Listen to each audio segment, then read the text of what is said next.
Chapter 1. Bitter Brews. Rain tapped gently on the window panes of the Lucky Teacup, a little tea shop tucked between a florist and a pawn shop on Moonberry Lane. The golden sign outside hung a bit crooked, swaying as if unsure whether to fall or hold on. Inside, warm lights flickered against walls lined with teacups, aged photos, and jars of dried leaves with names like Dreamwalker and Peach Embrace. Lena Chin wiped down the counter for the third time that hour. It was nearing 7 p.m. and the shop was empty, again. She sighed, stepping back to examine the spotless surface. Well, at least I'll pass the health inspection, she muttered. Business hadn't been this slow when her grandmother ran the place. In those days the shop always smelled like jasmine and almond biscuits, and customers poured in like the tide. But that was years ago. Ever since Grandma Nguyen passed, things had changed. Lena tried to keep everything the same. The tea blends, the soft music, even the crooked picture of her grandfather by the till. But somehow it wasn't enough. A bell jingled above the door. Her heart lifted, only to sink again. "Hiya," Mira said, pushing in with a gust of wet air and a plastic bag. "Still dead, huh?" "Deader than my dating life," Lena replied.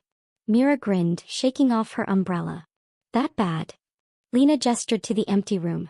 Mira, her best friend since high school, worked as a freelance wedding photographer. She had a talent for capturing love in motion and for ignoring the wreckage of Lena's spiraling optimism. "I brought dumplings," Mira said, waving the bag. "We could starve dramatically together." "Bless you." They settled behind the counter with warm dumplings, Lena pouring them each a cup of oolong from a pot that had been steeping since she opened that morning. Mira took a sip and made a face. "Hey, this is offensive. When did you become bad at tea?" "I didn't," Lena huffed. "It's just old stock. I haven't been able to afford restocking the premium leaves. You're 2 bad reviews away from becoming a tragic indie drama. Don't I know it?" They ate in silence for a few minutes. The rain drizzled on, turning Moonberry Lane into a watercolor of lights and reflections. "You could do tarot readings," Mira said suddenly. "People love that stuff. Or horoscope tea blends. Aquarius dreams. Capricorn calm. You could name them after zodiac signs." "I'm not turning this place into a gimmick," Lena said firmly. "This is a tea shop, not a witch's den." "Hey, Miss Skeptic. But something's got to change. You need magic, babe. Or at least marketing." Lena chuckled, but the laughter didn't reach her eyes. What a joke. If magic existed, her grandmother would still be alive, and the shop wouldn't be falling apart at the seams.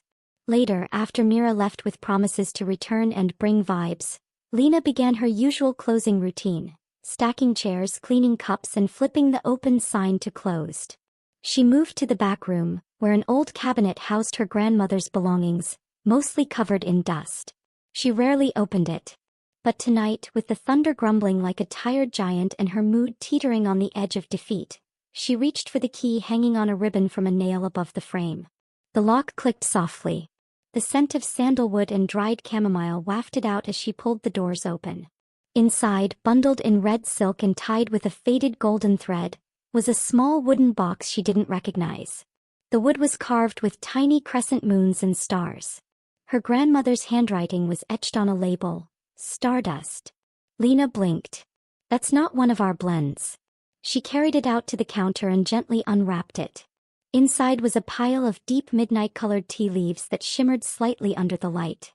Not sparkle, not glitter. Something subtler, like starlight hiding in velvet. There was a note inside, folded crisply. "This blend reveals the paths written in the heart, not the sky. Use with care. Only brew for those who believe. Grandma Nguyen." Lena smiled wistfully. Her grandmother was full of little riddles like that. Once she told Lena that love, like tea, needed time to steep, and that rushing it would only make it bitter.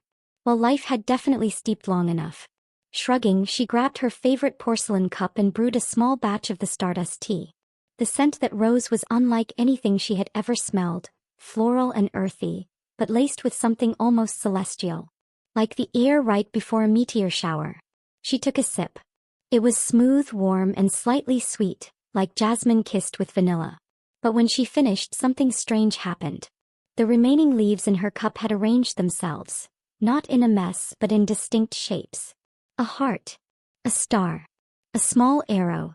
Lena leaned closer, squinting. The shapes didn't move. They just sat there. She shook her head and set the cup down. Great. Now I'm hallucinating over tea.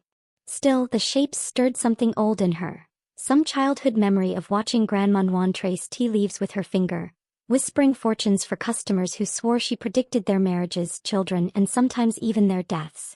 You see what you want to see, her grandmother once told her. Lena peered at the heart again. What if there's something here? She stared out the window at the dark street, the rain now a steady whisper on the roof. For a fleeting second she imagined a line of customers outside, all holding hands, laughing. Lovers reunited because of her. A matchmaker hidden in a teacup. She shook the thought away. So, just in case. She labeled the jar Stardust and placed it on a shelf near the register.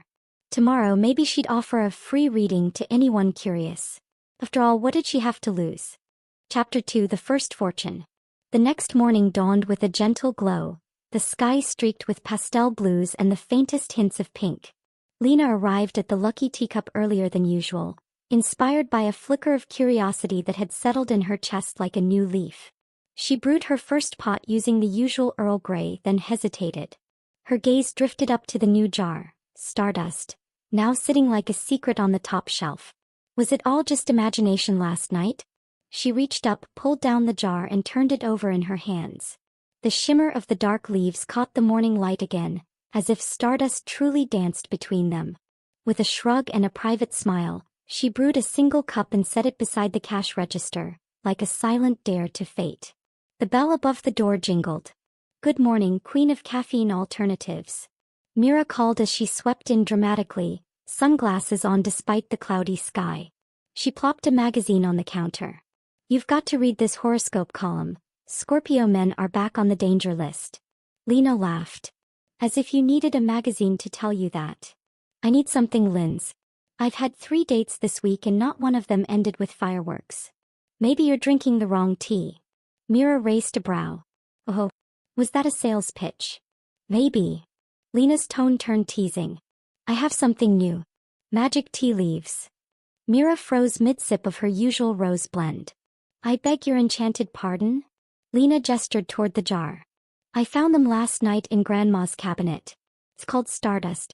She said it shows the path of the heart. That's so her, Mira whispered. Are you serious? Can I try it? Sure, if you don't mind being my guinea pig. Go, I live for chaos. Brew me some destiny. Lena grinned, already setting a new cup to steep. The shop remained empty as usual, but with Myra's presence, it didn't feel lonely, just quiet, waiting.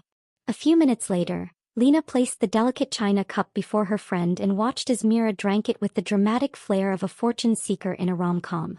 It tastes like stars and secrets, Mira declared. I have no idea what that means.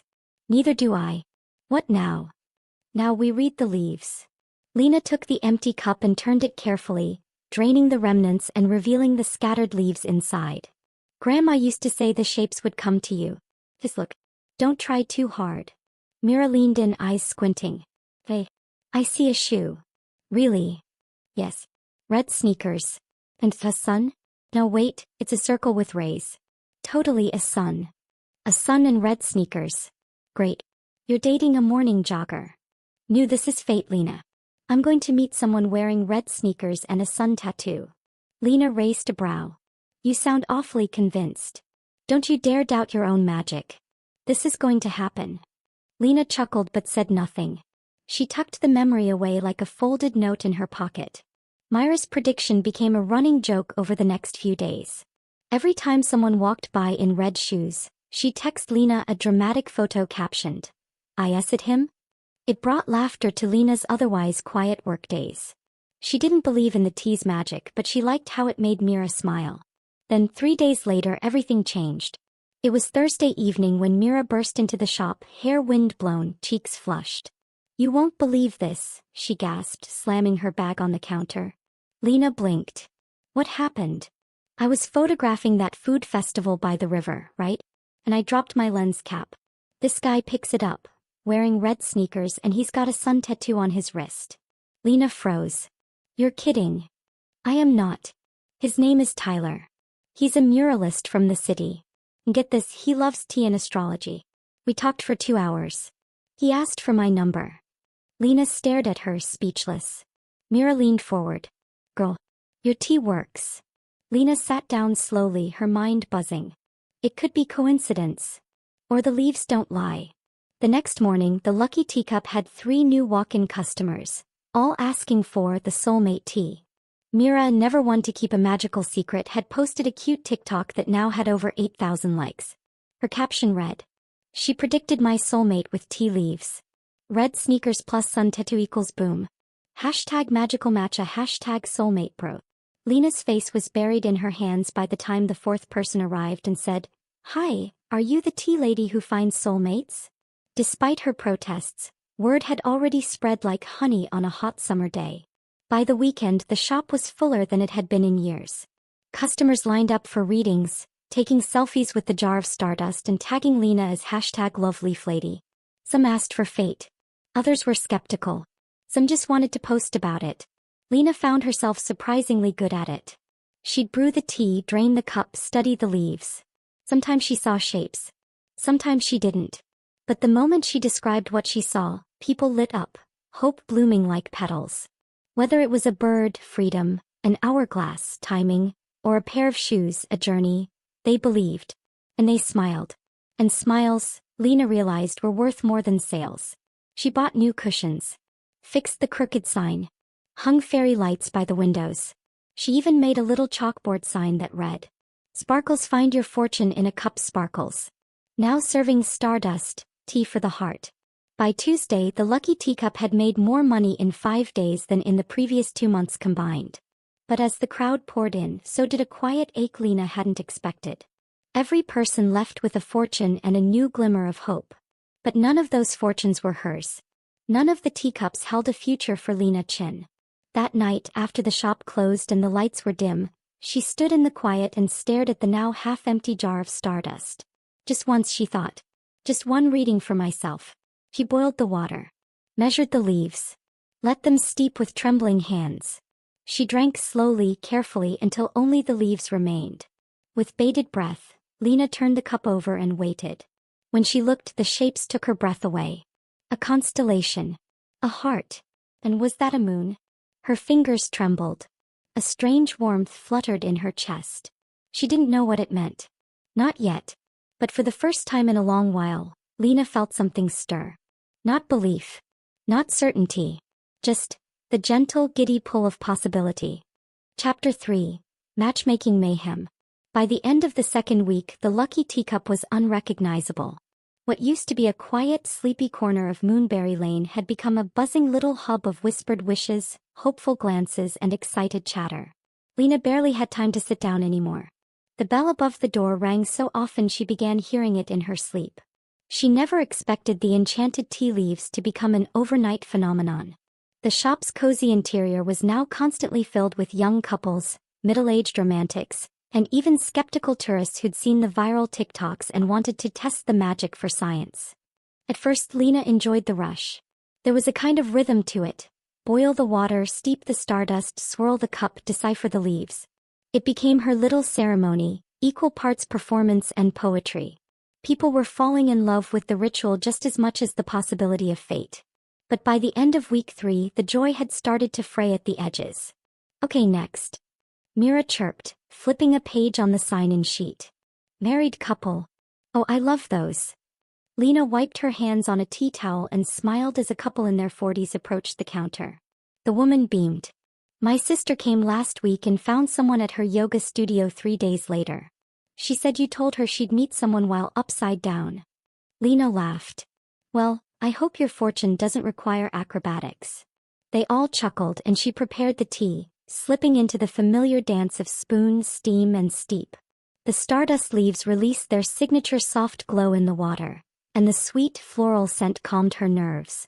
After the reading, a pair of intertwined swans followed by a bell, marriage obviously, the couple left hand in hand, delighted. Mira leaned against the counter with a sigh. You know you've matched 3 people this week who are now officially dating, right? I know. Your tea is dangerous. It's not the tea, Lena said, lowering her voice. I think it's just people wanting to believe. The leaves give them an excuse to follow their instincts. Yeah. But don't downplay the magic, Linz. You've got a line out the door on a Tuesday. Lena gave a half smile. It's nice. Really. I'm happy for them. But Mira was staring at her too closely. You haven't read your leaves again, have you? No. Why not? Because, Lena hesitated. I already saw something. Last week. A heart, a constellation, and a moon. Myra's eyes widened. The moon? Oh my god, do you think it means something cosmic? Like your soulmate is a literal starman. Don't start, Lena groaned, rubbing her temples. Too late. This is fate. Cosmic love. A destined kiss under the stars. And maybe a restraining order if you don't lower your voice. Mira giggled and took over the counter for a bit so Lena could restock the back shelves. But even in the quiet of the storeroom, Lena couldn't shake the image of her own tea leaves. She hadn't dared brew another cup since that night. Part of her didn't want to know more. What if the next cup told her love wasn't written for her at all? And then, as if summoned by fate itself, the bell above the door rang again. Hello? A soft, unfamiliar voice asked. Mira peeked in. Lena, you've got a new one. Total cutie. Glasses, notebook, the whole thoughtful loner vibe. Lena stepped out and instantly spotted the stranger standing awkwardly by the window. He was tall, wearing a navy sweater over a collared shirt, his dark hair a little windswept like he'd walked through the entire town to find this place. A well-worn notebook rested under one arm, and when he turned toward her, his smile was hesitant but kind. Hi, he said, lifting a hand. I'm, Eli. I saw this place on a recommendation blog. It said you had the best oolong in town. Lena nodded, her throat unexpectedly dry. That's true. We do. Eli's smile grew. Then I guess I'm in the right place.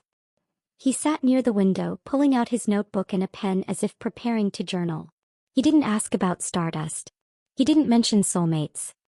He just ordered a simple cup of oolong and quietly observed the raindrops racing down the glass. Lena found herself watching him more than usual. There was something about his calm presence that slowed everything down. Unlike her usual customers, giddy, expectant, sometimes overly dramatic, Eli seemed perfectly content with silence. She brought him his tea and lingered. Are you a writer? She asked. He looked up. Oh no. Well, not really. I'm an astronomy professor. I take notes sometimes when I'm thinking about new ways to teach things. Like constellations? His eyes lit up. Exactly. Most people find them boring, but I think they're just stories waiting to be told.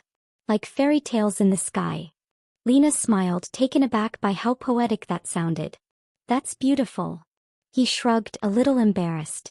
I'm just a guy who likes stars. She returned to the counter, her fingers still tingling from where they'd brushed the ceramic when placing his cup down. Eli stayed for 2 hours. He finished his tea. He sketched something in his notebook.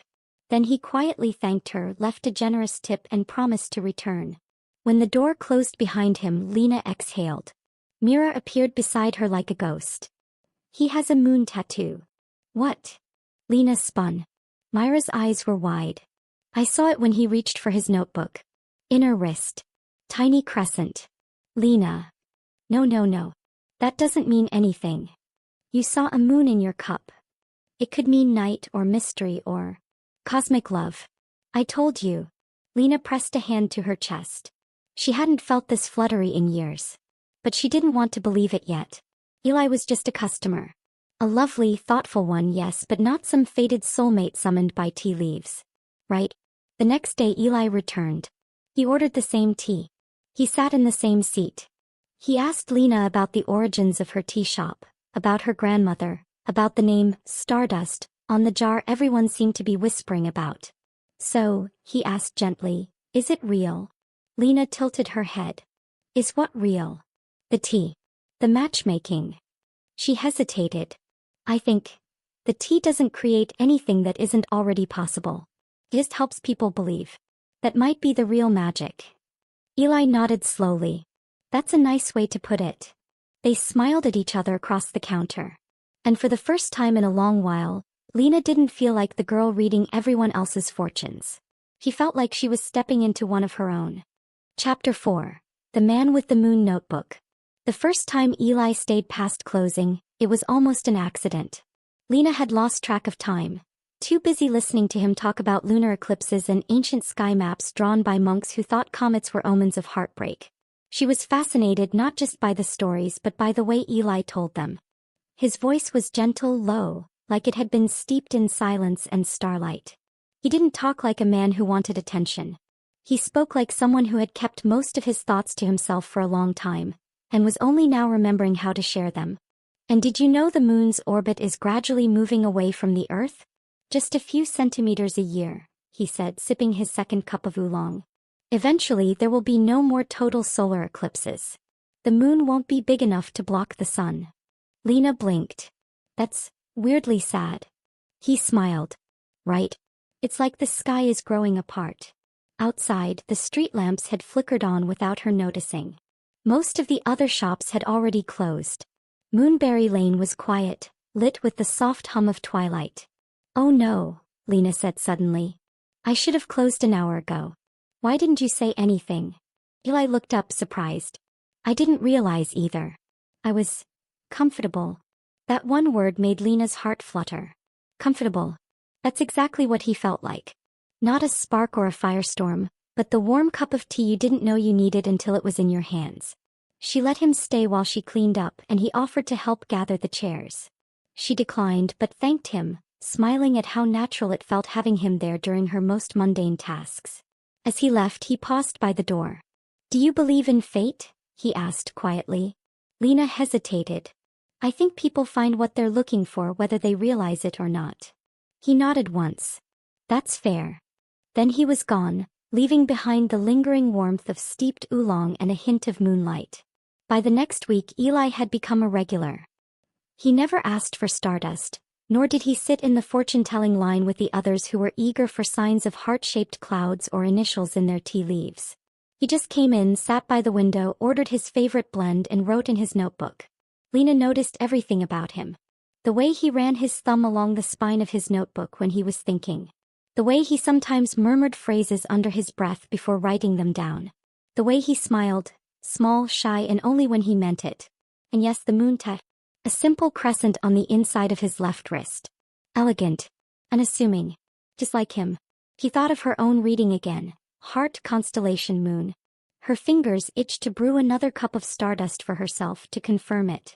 But every time she almost did, doubt crawled into her throat. What if she was wrong? What if she saw what she wanted to see?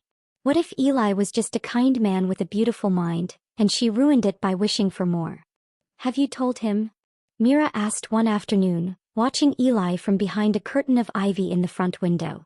Told him what? Lena replied. That you saw a moon. That you're clearly crushing. That your tea leaves literally predicted his existence. Lena kept wiping the counter. Absolutely not. Mira groaned. You're being so responsible about this, it's disgusting. I'm not turning my life into a Hallmark plot, Mira. This is real. He's real. I can't ruin it. But maybe fate brought him in for a reason. Maybe he's... I'm not reading his cup, Lena snapped more sharply than she meant. Mira backed off, her expression softening. Hey, I get it. You're scared. I'm not scared. I'm just careful. She wasn't lying. She was careful. Because Eli wasn't a fortune to be decoded. He was a man who came in with the scent of night air and curiosity in his eyes. She didn't want to reduce him to a prophecy. And yet, every time he smiled at her she saw stars. Every time he talked about the moon she heard her heartbeat echoing in the space between. That Friday something changed. Eli came in earlier than usual, carrying a small paper bag. For you, he said, placing it on the counter. Lena blinked. What is this? Mooncakes, he said sheepishly. I saw them at a little bakery near the park. I don't know if they're any good, but they made me think of your shop. And your name. And, well, you. She opened the bag and peeked inside. Sweet lotus. Black sesame. Egg yolk. Her favorite flavors. He had remembered. That's very thoughtful, she said, unable to stop the smile tugging at her lips. Also, he added, clearing his throat, I was wondering if, maybe next week you'd like to join me at the planetarium? I give public lectures sometimes and there's one on celestial navigation. It's very nerdy. But you might like it. Lena froze. Eli was asking her out. Softly, kindly, without pressure. but still unmistakably asking. "I'd love to," she said before she could overthink it. His face lit up. "Great. I'll email you the time." He stayed a little longer than usual, and when he finally left, Mira didn't say a word. She just wiggled her eyebrows, then shoved a fortune cookie into her mouth. Lena sank onto a stool behind the counter, her cheeks warm, her thoughts spinning like tea leaves in water. This was no longer a maybe. This was something real. Later that night, after closing, Lena sat in the quiet shop with the mooncakes untouched beside her. She finally reached for the jar of stardust. Her hand trembled slightly as she brewed a single cup, letting the scent calm her nerves. She drank slowly. She turned the cup. The shapes emerged again, clearer this time. A pair of hands reaching. A heart. A falling star. And the moon. It was him. She felt it in her bones. But this time the vision didn't bring excitement. It brought fear. Because now that she knew, she wasn't just a girl hoping for love. She was a woman with a secret. And she didn't know if Eli would believe in magic, or run from it. Chapter 5. The Tea Doesn't Lie. The day of the planetarium lecture arrived with golden sunlight streaming across Moonberry Lane and birds chirping as if they too were invested in Lena's budding love story. But Lena, she was a bundle of nerves. She hadn't been on a proper date since before her grandmother passed.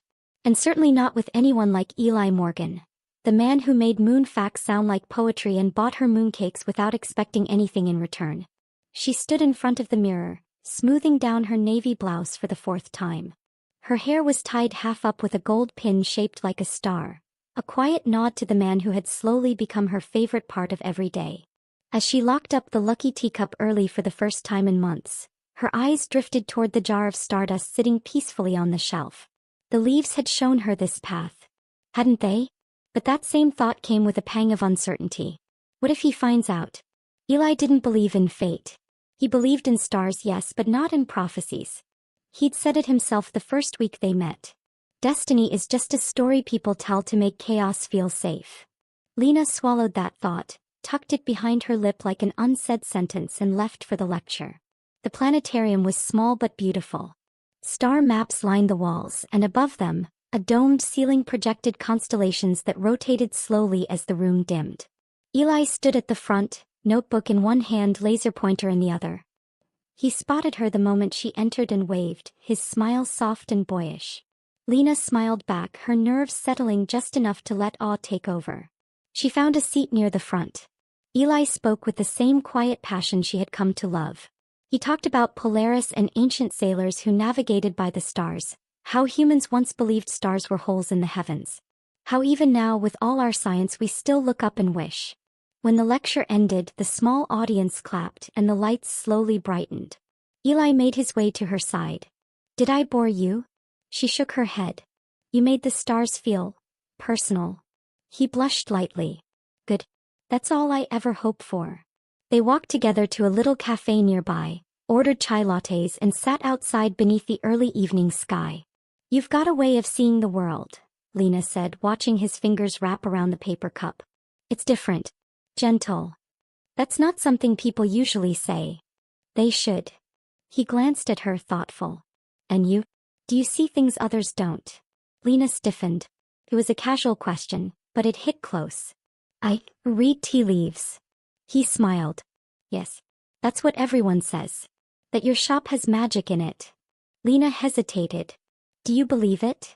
Eli shrugged, but there was a flicker of discomfort in his eyes. "I think people want meaning. And if tea leaves give them that, maybe that's enough. What if the leaves aren't just metaphors? What if they actually reveal things?" He sipped his chai. "Then I'd be a little scared. Because I don't like the idea that my life is already written." His words struck her like a gust of wind. She looked down. "Even if it led you to something good? I'd rather choose it." The conversation drifted after that. Back to constellations, mooncakes, and favorite books. But Lena couldn't shake the feeling that the stars between them had dimmed just a little. Later that night, back in the tea shop, Lena stood at the counter, staring at the jar of stardust like it might scold her. Had she done something wrong? She had used the leaves to understand him before she knew him. Before he chose her freely. What if she had read into it too much? What if this connection she felt was one-sided? The next morning she brewed a cup of stardust not for a customer, but for herself. The leaves settled slowly, curling in delicate patterns. This time she saw two stars drawn close, orbiting, nearly touching but never overlapping. Her heart sank. It didn't mean the love wasn't real. It meant it wasn't aligned. Not yet. That afternoon Eli didn't come. Nor the next day. By the third day Mira found her behind the counter, zoning out while restocking tea tins. Hey, Phil. Why are you looking like a tragic second lead in a drama? Lena shook her head. He hasn't come by. Not a word since the planetarium. Oh no. Mira sat across from her. Did you say something? Lena looked down. I tried to tell him. About the tea. I hinted that I'd read his fortune before I really knew him. Did you tell him about the moon?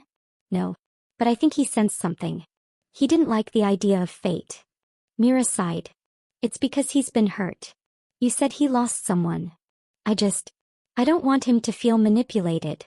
Like I used the tea to trap him. Then maybe it's time to be honest. With him. And yourself. That night Lena wrote a letter. She didn't know if she would send it, but the words poured out anyway. Eli. I didn't mean to see your future before I met you.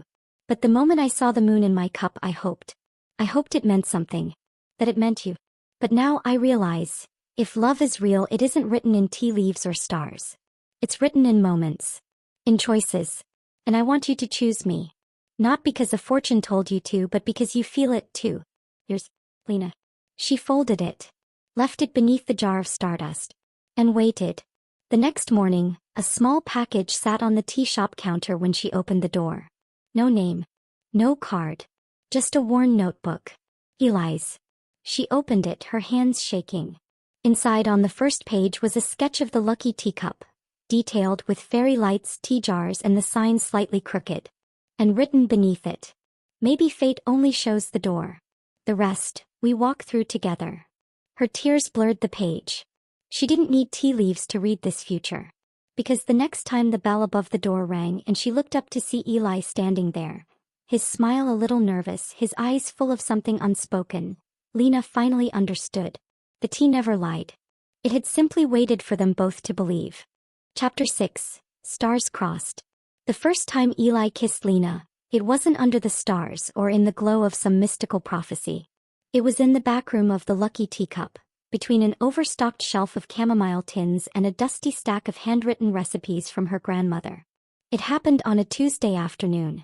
Rain danced outside like it always did when something was changing in Lena's life. The bell above the shop had just rung closed, and she was wiping her hands on a dish towel when she turned around, and found him watching her. Eli looked like he had something to say. Not nervous. Just determined. You found my notebook, he said quietly. She nodded, setting the towel down. I did. Did you read it? Yes. Did you mean what you wrote? Lena's heart thudded. Every word. He stepped forward slowly, stopping just in front of her. Then I'm here because I choose you. Not because of fate. Not because of tea leaves. As I like you, Lena. With or without prophecy. And before she could respond, before she could even think, he kissed her. It was soft. Warm. The kind of kiss that didn't spark fireworks but instead pulled her gently into a place that felt like home. When they parted, neither of them spoke for a long moment. They just breathed the same air and smiled like fools. The next few weeks passed in what Lena could only describe as slow, unfolding joy. Eli began coming in daily, not just for tea or quiet journaling but to see her.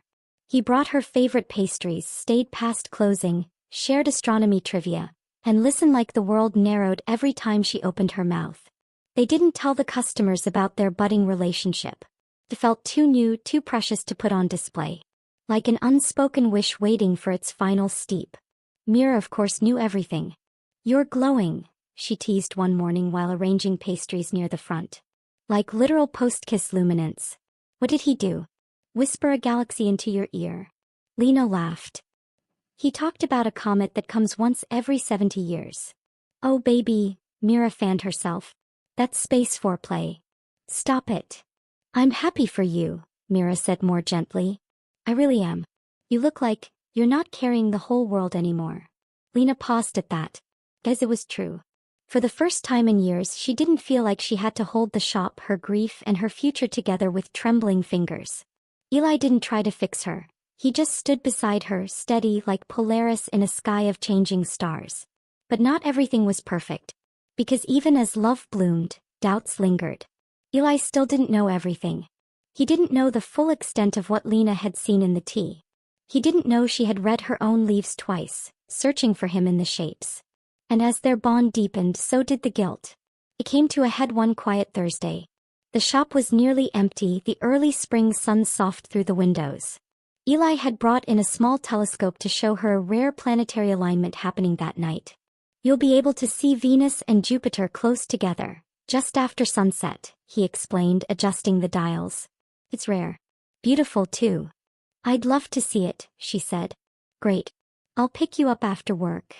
But before she could agree, a couple entered the shop. New faces, eyes wide with expectation. Hi, the woman beamed. We heard about the Stardust tea? That it shows your soulmate. Lena hesitated. Eli looked between her and the couple. Stardust. He swallowed. It's just a fun blend. A kind of tea leaf reading I started doing. For entertainment. The woman clapped her hands. We're in. I want to know if this man is really the one. She laughed, nudging the guy beside her. Lena tried to smile, but her hands shook as she prepared the tea. Eli watched silently from the side. After the reading, an acorn, potential, a flame, passion, and a lock, secrets. The couple left giddy and grateful. Lena turned back toward Eli, but his expression had changed. You didn't tell me people believed in it so seriously, he said. I didn't want to make it a big deal. He looked hurt. But it is a big deal, isn't it? They think you can predict love. I don't predict anything, Lena said quickly. I just interpret. It's not real magic, Eli. It's people wanting meaning. Except you believe in it, he said, voice quiet. Don't you? She said nothing. His gaze dropped. Did you use it on me? Her throat tightened. I didn't mean to. I read a cup for myself before we really knew each other. And I saw the moon. The heart. A star. I didn't know what it meant. Not until I met you. Silence stretched between them. He set his notebook down on the counter. So you saw me before I even walked through the door. I didn't know it was you. But you hoped. Lena stepped closer. I never lied to you. Everything between us is real. But now I don't know if I found you, or if I was just following a trail you already laid. His words hurt. Not because they were cruel, but because they were true. I'm sorry, she whispered. I should have told you sooner. He gave her a small, sad smile. I believe in choices, Lena. Not fate. And then he turned and walked out the door. The following days felt muted. The shop continued to bustle, customers still drawn in by Stardust and the whisper of soulmates in a cup. But Lena moved through it like a ghost, her smiles automatic, her laughter practiced. She stopped brewing the tea for herself. Stopped reading her own future. What was the point? She had fallen in love. And maybe, without meaning to, she had broken it. One evening, she sat alone at the counter, fingers wrapped around a plain white mug. The Stardust jar sat untouched nearby. Her grandmother's note replayed in her mind. This blend reveals the paths written in the heart, not the sky. But what if two hearts wanted different things? What if her stars didn't align with his? And what if, just maybe, fate wasn't enough? Chapter 7. The Heart's Deepest Brew. The jar of Stardust sat untouched on the shelf like a relic of another life. Lena hadn't touched it in days, not since Eli walked out of the tea shop, taking her heart and his telescope with him. The shop still buzzed with life. Customers came and went. Mira carried the mood like a professional cheerleader, deflecting questions about Lena's new mystery man, with jokes and mystery. But nothing softened the ache of absence. Eli hadn't called. Hadn't stopped by. Hadn't even replied to the quiet text she sent the night after he left. I'm still here if you want to talk. He hadn't blocked her. That somehow made it worse.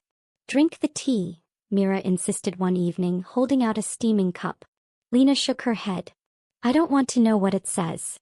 You're miserable. Because I hurt someone I care about. You didn't do it on purpose. I should have told him sooner. You believed, Mira said gently. That's not a crime, Linz. You believed in love. Lena looked down at her hands. He doesn't. Mira set the cup beside her and leaned in. You saw the stars. He sees the sky. That doesn't make either of you wrong. It just means you're coming at it from different directions. Doesn't mean you can't meet in the middle. I don't know where the middle is. Mira hesitated. Then maybe it's time to stop waiting for tea leaves to tell you. Maybe it's time to just show up. Lena looked at her, unsure. Where? The answer came that night when she found Eli's lecture schedule still folded inside the notebook he'd left her. There, written in neat, careful script, was one last event circled in blue ink. Friday, 8 p.m., Moonberry Public Library. Lecture. The Stars That Disagree, Cosmic Chaos and Unlikely Orbits. It was tonight. She arrived 10 minutes late. The small lecture room at the back of the library was already half filled with curious listeners. A projector shone a soft constellation across the wall. Eli stood at the front, pointing to a diagram of binary stars that refused to orbit in harmony. And sometimes, he was saying, celestial bodies move toward each other, only to be pushed away by their own momentum. Scientists call this gravitational disagreement. The audience chuckled softly. But disagreement isn't the end, Eli continued. In rare cases, those same stars try again, fall into a rhythm. Not perfect. Not pre-written. But shared. Chosen. Lena felt her heart lurch. She stepped quietly into the back and stood there, hand wrapped tightly around the note she'd written that morning. After the talk, people clapped and Eli thanked them politely. He moved through the crowd, answering questions, shaking hands. She waited until he was alone, packing up his laptop. When he saw her, his hands paused. Neither of them spoke at first. I liked your talk, Lena said, voice soft. I wasn't sure you'd come. I wasn't sure either. A long silence stretched between them, like the space between stars. Then she held out the folded piece of paper. He took it and read. Eli, I never meant to walk ahead of you. I just wanted to believe you were out there. I used to think the tea told me everything. But now I know. You are the story I want to write, not read. If you want to start fresh, I'll throw away every jar. If you need time, I'll wait. But if you still want to choose me, I'm here, Lena. When he looked up, his eyes were damp. You're not the only one who was scared, he said. Lena blinked. You were scared. He nodded. You believed first. That terrified me. Because I've spent so long trusting stars and science, I forgot what it feels like to just trust someone. She stepped closer, her voice trembling. Do you still trust me? He reached for her hand. I do. And under the old fluorescent lights of a library lecture room, they kissed again. It wasn't fate. It wasn't magic. It was choice. And it was everything. Back at the shop, days later, Mira found Lena placing the stardust jar inside a wooden box. Retiring the magic? Lena shook her head. Just letting it rest. You're not going to read it again? I don't need to. Mira smiled. So what now? You and Professor Moonbeam elope under a planetarium dome.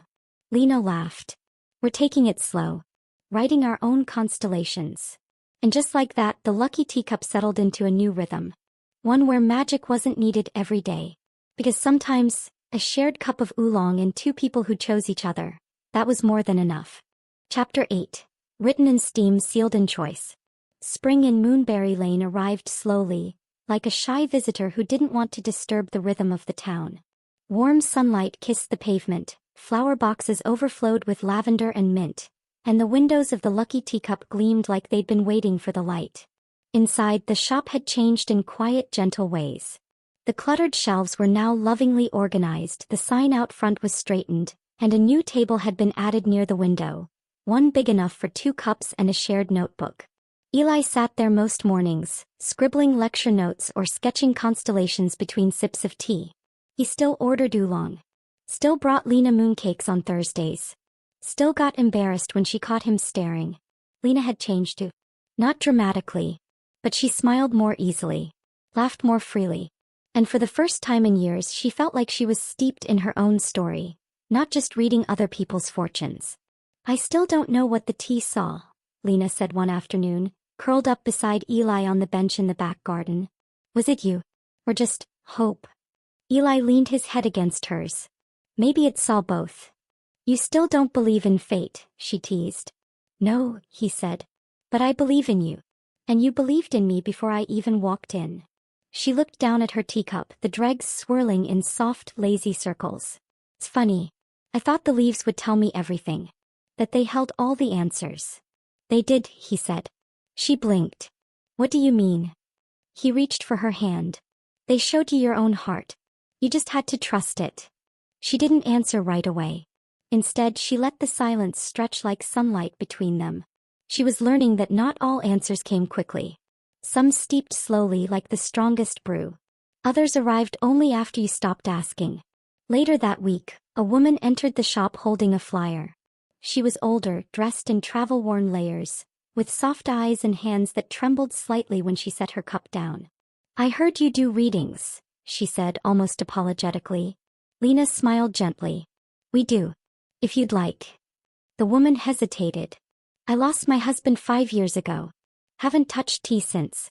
He used to brew it for me every night. Lena's throat caught. Would you like to drink something comforting? She offered. Something just for you? The woman nodded. Lena chose Stardust but said nothing of prophecies or destinies. Just sat with her while she drank. When the cup was empty, she turned it carefully. A bird. A door. And a rising sun. Lena smiled softly. What do you see? The woman asked. I see freedom. A new beginning. And light. The woman's eyes shimmered. I think I needed to hear that. Sometimes Lena realized the tea didn't have to be magic. Sometimes kindness was enough. That night after the shop closed, Lena pulled the Stardust jar down again. She brewed a cup just for herself, not to see the future but to honor the path behind her. She drank slowly, remembering. Her grandmother's laughter. Her first reading. Her first heartbreak. Her first real kiss. And then, when the cup was empty, she turned it over. The leaves settled into something familiar. A heart. A moon. And this time, a hand holding another. She didn't cry. She smiled. As now she understood. Love wasn't a prediction. It was a promise made in tea and time and trust. 1 year later. The sign outside the lucky teacup now read. Fortune in every cup, or just a really good brew. Mira still managed the front when she wasn't too busy documenting her life with Tyler, the red sneaker muralist. She called herself the senior soulmate witness, and wore the title like a badge. Eli's astronomy class had started hosting community star viewings every second Friday, using the telescope he once thought was too dusty to matter. Lena served tea during those nights. People came with flasks and blankets. And on one clear, chilly evening, a little girl asked Lena if the moon could really make someone fall in love. Lena knelt down beside her and smiled. No, she said. But it can help you see what was already there. Later, as the last guest wandered off, Eli joined Lena under the stars. I think this is my favorite constellation, he said, pointing upward. Lyra. The harp. Because it tells a story? Because it reminds me of you. She leaned her head on his shoulder. Then I guess I'm glad I read that cup. I'm glad you did too. But more than that. He turned to her, his fingers lacing through hers. I'm glad you chose me after. And in that moment, beneath the same sky where stars once told ancient truths and tea leaves whispered wishes, Lena knew the real magic had never been in the leaves. It had always been in her own heart. And the one who chose to meet her there. Bonus chapter. The Proposal in a Teacup. The 1-year anniversary of the Lucky Teacup's reopening was quiet by design. Lena didn't want fanfare or flyers, no themed parties or pink balloons. All she wanted was one thing. A day with Eli, tea and stars. They closed the shop early and drove to the hillside just beyond Moonberry Lane, where the sky was clearer and the air smelled like wild mint. Eli had packed a thermos of oolong, a telescope and, unusually, a wooden box he wouldn't let her touch. They laid out a picnic under the soft purple hues of dusk, the town far behind them and only the chirping of crickets to keep them company. You're quiet tonight, Lena said, leaning back on the blanket, her head pillowed by her arm. Eli looked at her, his lips tugging into a soft smile. Just steeping. Steeping what? My nerves. She laughed. What could you possibly be nervous about? You've been teaching people how to navigate the galaxy for years. Exactly. And this feels more important than all of that combined. He reached into the wooden box and pulled out a teacup. Her teacup. The very one she used the day she first read Her Own Fortune. I fixed the chip, he said, showing her the rim now sealed with gold in the Japanese kintsugi style. It reminded me of something you said once, that love doesn't have to be perfect. Just chosen. She blinked back tears. Then he poured a small amount of tea into the cup and handed it to her. Drink. Are you doing a reading? She teased. Sort of. You'll see. She sipped. Warm, sweet, perfect. When she handed the cup back, he turned it carefully, studying it like he'd seen her do 100 times. And then slowly he reached inside and pulled out a ring. Nestled where the tea leaves had once been. Simple. Elegant. Moonstone center. Crescent halo. Silver band. Lena gasped. Eli held it out, his hands steady despite the racing in his chest. I don't believe in fate, he said. But I believe in us. I choose you every day, every moment. Will you choose me back? For life. She stared at the ring. At the man. At the stars peeking into the sky. And she smiled, bright and wide and tearful. Yes, she whispered. 1,000 times yes. Later that night, the wind carried their laughter into the trees, and the stars above shimmered like they too were celebrating. And somewhere inside the lucky teacup, the stardust leaves stirred in their jar, silent, knowing. Because they had seen this coming. All along.